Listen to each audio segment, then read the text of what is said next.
మానవ జాతికి ప్రేమ మార్గాన్ని చూపడానికి జీసస్ అవతరించాడని, ఆయన జీవితమే ప్రపంచ శాంతికి ఒక సందేశమని మల్లెల గ్రూప్స్ అధినేత ఆల్ ఇండియా క్రిస్టియన్ కౌన్సిల్ రాష్ట్ర కార్యదర్శి డాక్టర్ మల్లెల ఆల్ఫ్రెడ్ రాజు, సునీల ఆల్ఫ్రెడ్లు పేర్కొన్నారు. గురువారం పట్టణంలో ఎస్ఎంటీ కాలనీలో క్రిస్టియన్ రిఫార్మ్ చర్చి అందరి క్రిస్మస్ వేడుకలను ఘనంగా నిర్వహించారు. ఈ వేడుకల్లో జామాతే ఇస్లామికా సభ్యులు, వృద్ధులు, వికలాంగులకు, వితంతువులకు, అనాథలకు 300 మందికి దుస్తులు పంపిణీ చేసి దాతృత్వాన్ని చాటుకున్నారు. అందరికీ భోజనాలు ఏర్పాటు చేసి పేదల మధ్య క్రిస్మస్ సంబరాలను జరుపుకున్నారు. ఈ వేడుకలో క్రైస్తవ ఆధ్యాత్మిక పాటలు ఎంతగానో ఆకట్టుకున్నాయి.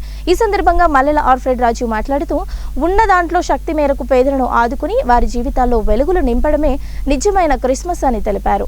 అందరి క్రిస్మస్ వేడుకలను గత 19 సంవత్సరాలుగా దేవుని కృపతో నిర్వహిస్తున్నట్టు తెలిపారు.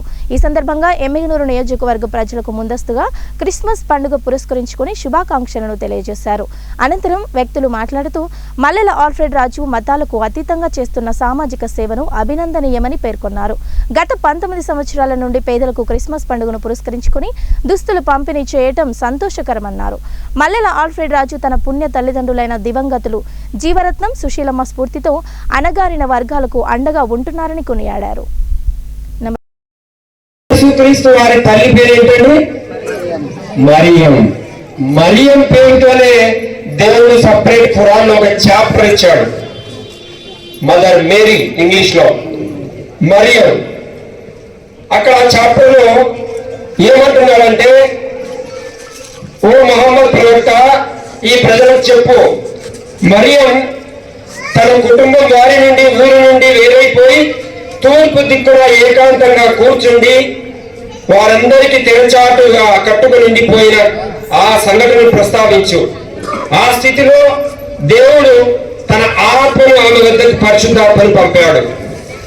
అప్పుడు ఆ ఆత్మ పరిపూర్ణమైన ఆకారంలో ప్రత్యక్షమైనప్పుడు ఆమె భయపడుతూ మరియం ఇలా పలికింది, ఓ మానవుడా, నీవు దైవభీతి గల మనిషి అయితే నేను నీ బారి నుండి రక్షించవలసిందిగా దయామయుడైన దేవుని శరణు కోరుకుంటున్నాను. క్రిస్మస్ ప్రోగ్రామ్ ని కండక్ట్ చేస్తున్నాము. మీ అందరికి తెలిసిందే, గత 19 సంవత్సరాలుగా మేము ఈ కార్యక్రమాన్ని ముందుకు నడిపిస్తూ ఉన్నాము. మా శక్తి కొలది 30 మందితో మొదలుపెట్టిన ఈ కార్యక్రమము ఈరోజు 300 మంది వరకు వచ్చింది.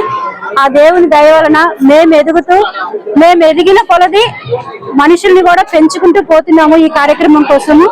ఇప్పుడు 300కి చేరుకుంది ఈ సంఖ్య. మరి అనేకులకి, అంటే వికలాంగులకి, విధవరాళ్ళకి, బీదవారికి మేము వస్త్రదానం చేస్తున్నాము. అంతేకాకుండా వారికి కడుపు నిండా మంచి ఆహారం భుజించేట్టుగా వాళ్ళకి సహాయం చేయగలుగుతున్నాము.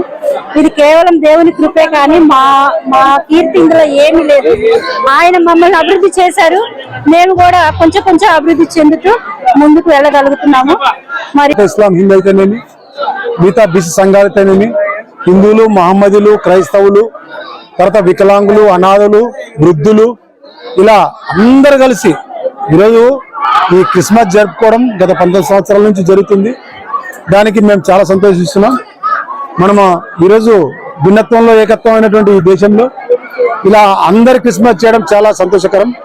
రాబోయే దినాల్లో ఇది గమనించి ప్రతి ఒక్కరూ అందరి రంజాను, అందరి దీపావళి, అందరి దసరా చేసుకొని నేను ఎంత ఆనందంగా ఉన్నానో ప్రతి ఒక్క భారతీయుడు ఆనందంగా ఉండాలని ఈరోజు అందరి క్రిస్మస్ కి సహకరించినటువంటి ప్రతి ఒక్కరు నా హృదయపూర్వకంగా తెలియజేస్తున్నాను.